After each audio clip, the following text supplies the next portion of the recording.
कश्मीर में पहलगांव में कुछ पर्यटक गए थे। जैसे हम लोग घूमने के लिए जाते हैं, ऐसे टूरिस्ट लोग गए थे।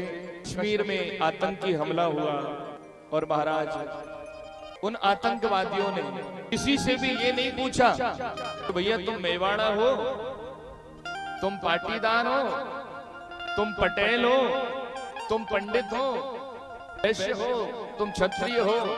किसी से जाति नहीं पूछी, उन्होंने बस ये पूछा क्या तुम हिंदू हो।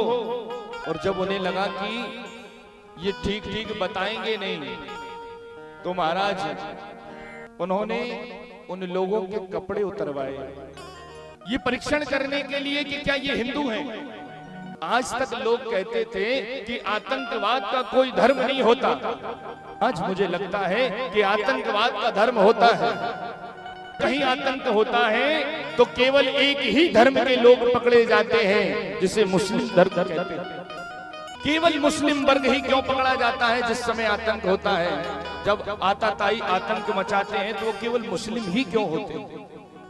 उन्होंने उन निर्दोष लोगों से, एक तो शादी का नया जोड़ा गया था, 2 दिन पहले ही शादी हुई थी महाराज उसकी, उससे पूछा क्या तुम हिंदू हो, और उन्होंने कहा हिंदू हैं। तो महाराज जाकर सीधी गोलियां दाग दी, 26 लोगों को मार दिया।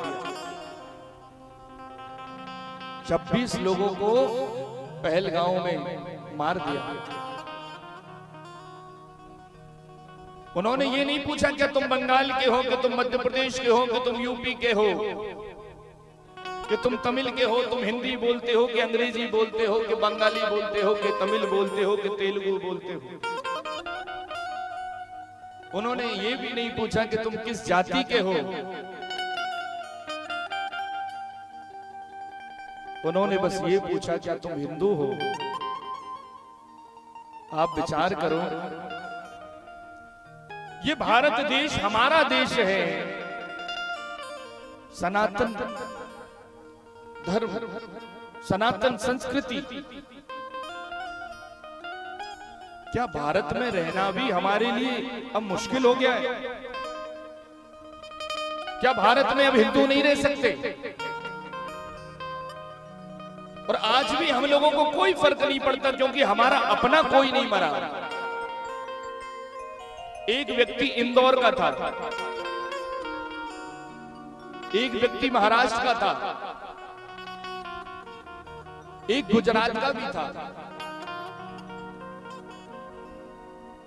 वो इंदौर का था इसलिए हमें ज्यादा फर्क नहीं पड़ेगा। भोपाल का होता तो हम थोड़ा सा रोष दिखाते, किसी चौराहे पर जाके 4 बैनर लगाते, कैंडल मार्च करते।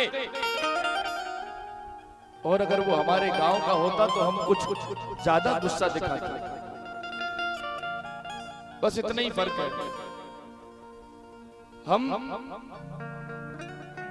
हम गंगा जमुना तहजीब की बात करते हैं, हम हिंदू मुस्लिम के भाईचारे की बात करते हैं। कहां भाईचारा है?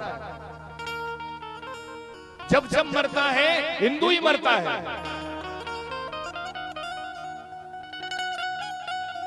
केवल कथा सुनने मात्र से जीवन का कल्याण नहीं हो सकता महाराज। ये कथा तो मरने के बाद आपके जीवन को सुधारेगी, लेकिन अगर आपने आज शास्त्र के संग में शस्त्र को धारण नहीं किया तो आप जीवन ही नहीं जी पाएंगे।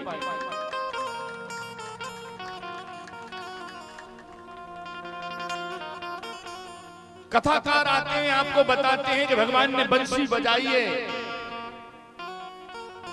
पर वो कथाकार आपसे कभी ये नहीं कहते कि जब जब जरूरत पड़ी उसने सुदर्शन चक्र उठाने में देर नहीं की है। बिना लड़े आज के समय में न पुराने समय में कभी कुछ भी हासिल नहीं हुआ। भगवान को भी लड़ना पड़ा, राम को भी लड़ना पड़ा था, घनश्याम को भी लड़ना पड़ा।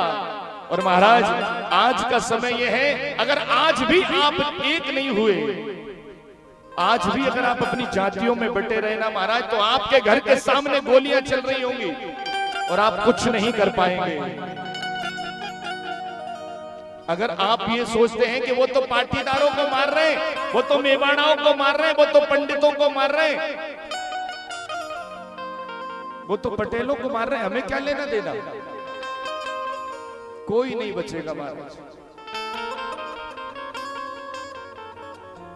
ये समय अब राम राम का नहीं है, ये समय अब राम रहीम का नहीं है, ये समय मर्यादा में रहने का नहीं है।